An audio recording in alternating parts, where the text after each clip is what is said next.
رمضان آتا ہے تو تراویح پہ مناظرے شروع ہو جاتے ہیں۔ میں ایسے ہی یوٹیوب دیکھ رہا تھا تو وہ ایک سامنے آیا 20 تراویح پڑھنے والوں کو چیلنج۔ او بھائی اللہ کے واسطے یہ چیلنج اپنے پاس رکھو۔ حضرت عمر رضی اللہ تعالیٰ عنہ نے 8 تراویح کا بھی حکم دیا ہے، صحیح حدیث ہے، اور آپ نے 20 تراویح کا 3 وتر کے ساتھ حکم دیا ہے، صحیح حدیث ہے۔ کوئی اس پہ عمل کر لیتا ہے، کوئی اس پہ عمل کر لیتا ہے، دونوں ٹھیک ہیں۔ باقی یہ نوافل ہیں، کوئی 20 پڑھو 40 پڑھو، اہل مدینہ 40 پڑھتے تھے۔ یہ تراویح کا لفظ کہاں سے آیا کہ اہل مکہ 4 رکعت پڑھتے تھے پھر ایک طواف کرتے تھے۔ ترویح کہتے ہیں تھوڑی دیر کے آرام کو، پھر 4 رکعت پڑھ کے اور ایک طواف کرتے تھے، تو اس طرح ان کو تھوڑا آرام بھی ہو جاتا تھا، پھر آگے شروع ہو جاتے تھے۔ مدینے والوں کو پتہ چلا کہ مکے والے تو ہر 4 تراویح کے بعد طواف کرتے ہیں، تو ہم کیا کریں؟ انہوں نے 40 رکعت پڑھنی شروع کر دی۔ تو اس پہ لوگوں کو تشویش میں نہ ڈالیں۔ جو 20 پڑھ رہا ہے وہ بھی ٹھیک کر رہا ہے، جو 8 پڑھ رہا ہے وہ بھی ٹھیک کر رہا ہے، کوئی 40 پڑھ رہا ہے وہ بھی ٹھیک کر رہا ہے۔ یہ قیام اللیل ہے، اللہ تعالیٰ کے نبی نے 3 دن صرف کیا، اس کے بعد نہیں کیا، اور ہم تو سب پورا مہینہ کرتے ہیں۔ اس کو حضرت عمر رضی اللہ تعالیٰ عنہ نے جاری فرمایا، اور دونوں صحیح روایات ہیں، 8 کی بھی 3 رکعت 11، اور 20 کی بھی اور 3 رکعت وتر۔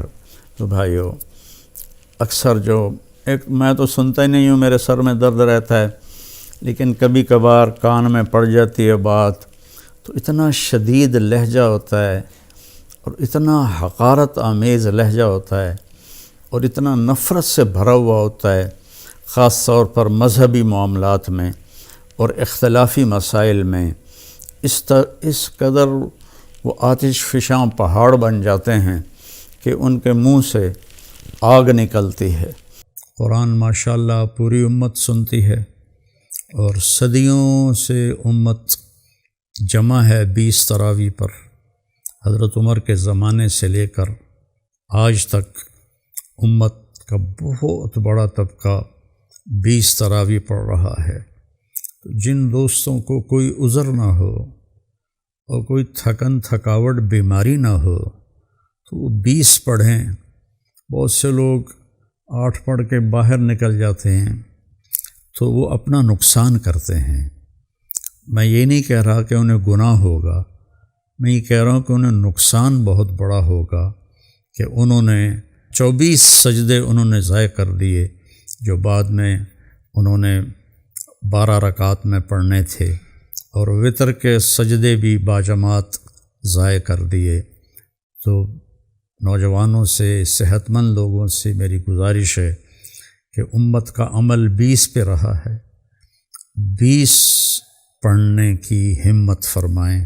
ہر سجدے پر ایک حدیث میں آتا ہے 1500 نیکی لکھی جاتی ہے۔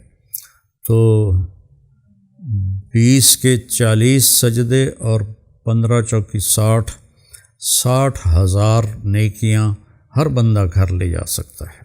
کسی کو عذر ہے، معذوری ہے، وہ 8 پڑھ لے، 10 پڑھ لے، تو وہ کوئی اس میں گناہ نہیں ہے۔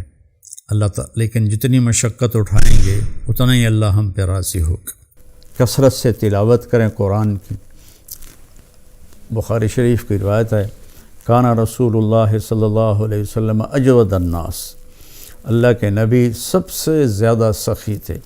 وَأَجْوَدُ مَا يَكُونُ فِي رَمَضَانَ حِينَ يَلْقَاهُ جِبْرِيلُ يَأْتِيهِ كُلَّ لَيْلَةٍ فَيُدَارِسُهُ الْقُرْآنَ، اور رمضان میں آپ بہت زیادہ سخی ہو جاتے تھے جب جبریل آتے تھے۔ روزانہ رات کو آپ جبریل کے ساتھ قرآن کا دور فرماتے تھے۔ تو یہ واحد نبی ہیں جن کے پاس اتنی کثرت سے جبریل تشریف لائے، ہر رات تشریف لاتے تھے۔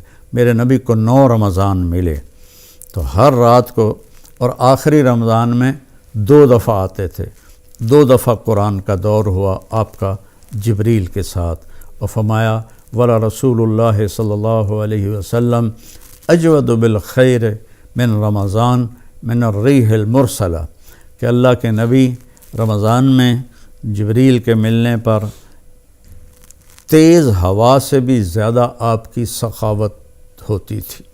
تو میں مالداروں سے کہتا ہوں سخی بنیں، صرف زکوٰۃ دے کے مطمئن نہ ہوں، زکوٰۃ سے اوپر بھی خرچ کریں، اللہ آپ کا رزق بڑھائے گا۔ اللہ مجھے آپ کو توفیق نصیب فرمائے۔ السلام علیکم ورحمۃ اللہ وبرکاتہ۔